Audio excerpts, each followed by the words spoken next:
You can't always see someone's relationship history written on their face. There's no visible number stamped on their forehead. No label that tells you how many times they've bonded, detached, repeated. But if you pay attention, you can feel it. It's in how she talks about love. It's in how she reacts to intimacy. It's in the way she defines loyalty, commitment, and connection. Patterns leave residue. Energy leaves fingerprints.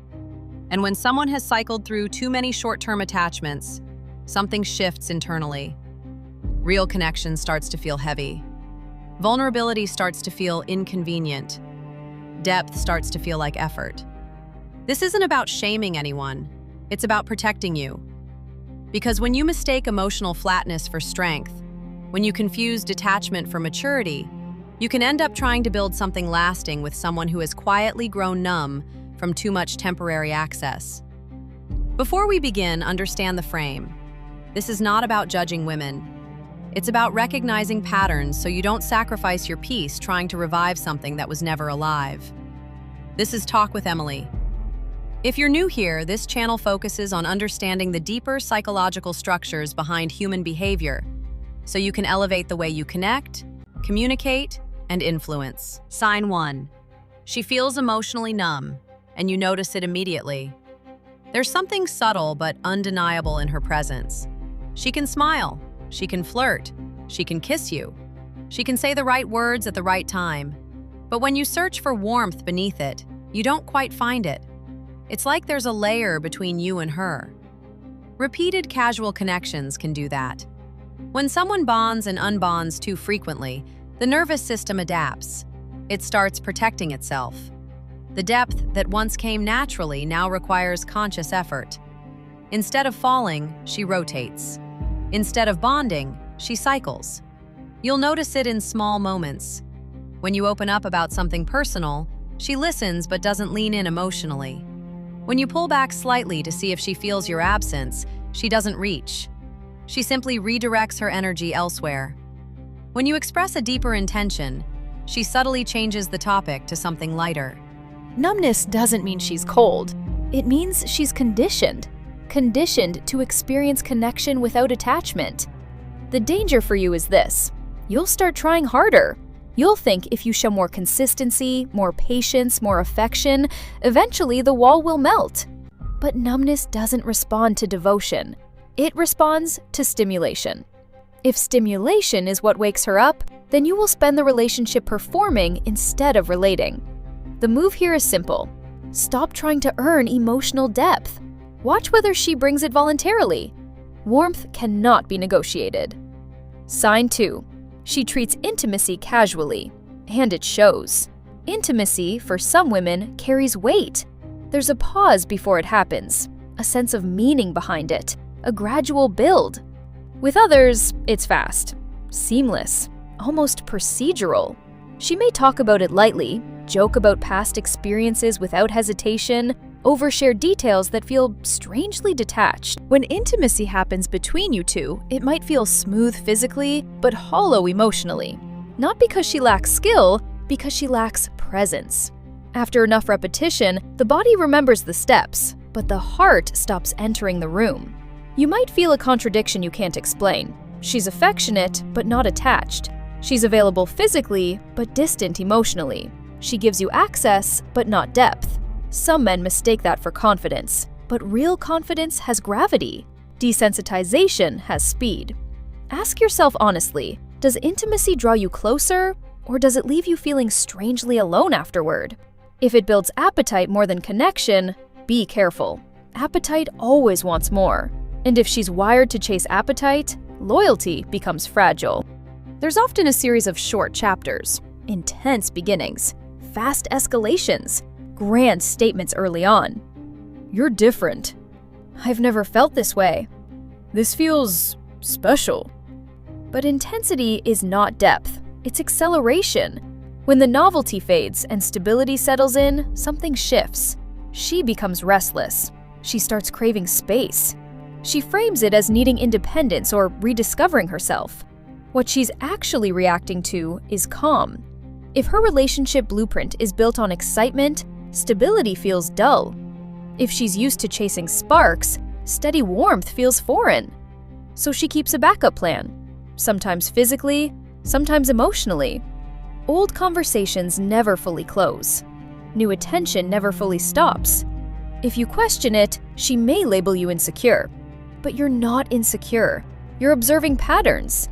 You cannot build permanence with someone psychologically trained for temporary. The boundary here is non-negotiable. Do not compete for commitment. Require consistency. If she cannot offer it without being chased, the foundation isn't there. Sign 4. She is highly skilled at navigating men. This one often looks like maturity. She adapts quickly, she mirrors your values, she anticipates your reactions. She knows when to soften and when to withdraw. She can read male psychology fluently. That fluency often comes from experience. A lot of it. You mention you value ambition, she highlights hers. You mention you dislike drama, she emphasizes how peaceful she is. You mention standards, she agrees immediately. But pay attention to the timing. Is she truly aligned, or is she adjusting? Overexposure to different male personalities creates pattern recognition. She knows what men respond to. She knows how to maintain intrigue. She understands the push-pull dynamic intuitively. At first, it feels intoxicating. You think you've met someone who just gets you. Over time, though, you may feel drained. Not because she's wrong, because you're constantly reacting instead of relaxing. You're reading subtext. You're calibrating your responses. You're staying alert. Real connection feels stabilizing. Management feels strategic. Here's the test. When you withdraw slightly, does she respond with honesty and clarity? Or does she escalate tension to regain control? A woman who wants connection chooses clarity. A woman who wants leverage chooses confusion. Sign 5. She is deeply dependent on male attention. Attention becomes fuel. Compliments, messages, reactions, validation, these are microdoses of worth. If she's used to constant male engagement, silence feels threatening. She keeps subtle lines open. A selfie posted with timing, a reply that leaves the door cracked. Old admirers who never fully disappear. Even when she's with you, there may be orbiters. Not necessarily active threats, but present enough to remind her she has options. The issue isn't admiration, it's reliance. If peace feels boring to her, she will unconsciously create micro-chaos to feel stimulated. You give consistency. She calls it predictable. You reduce pursuit. She withdraws further. Not because you failed, but because calm doesn't activate her nervous system. Chaos does. Your move is restraint. Do not compete with the crowd. Do not reward attention games with increased effort. Offer stability. If she values depth, she'll respond. If she values stimulation, she'll escalate distance until you chase again. Sign 6. Her social circle reinforces temporary dynamics. Look at the environment she inhabits. Friends influence standards. If her closest circle celebrates flings, open options, constant novelty, that culture shapes her perception of normal. Listen to how they discuss men. Are men partners or stories? Are relationships respected or mocked? Is detachment framed as empowerment? Environment matters. When a woman operates within a group that rewards short-term thrills, long-term commitment feels like deviation. You're not just dating her, you're dating the ecosystem around her. Observe how she behaves around her friends. Does she become more respectful toward you or more performative? Does she protect the relationship or entertain the room? If her circle normalizes emotional turnover, you will constantly feel like you're swimming upstream. The boundary here is awareness. Don't fight an entire culture. If her environment contradicts your values, friction will be constant. Sign 7. She speaks about men with bitterness masked as strength. Pay attention to language. If every story about a past partner ends with disdain, if men are consistently framed as disappointing, replaceable, or flawed, that perspective isn't wisdom. It's armor. Armor develops from repeated disappointment. Too many failed bonds can create cynicism. She may claim she doesn't need anyone. She may speak about love as if it's a game she's mastered. But beneath sarcasm is often exhaustion. When someone expects disappointment, they subconsciously create it. They test excessively. They hold back vulnerability. They maintain distance while demanding closeness. It becomes self-fulfilling. She keeps you at arm's length, then blames you for not bridging the gap. Here is your protection. Do not attempt to rebrand yourself as different to someone who already decided what men are. Let her show you trust without you performing for it.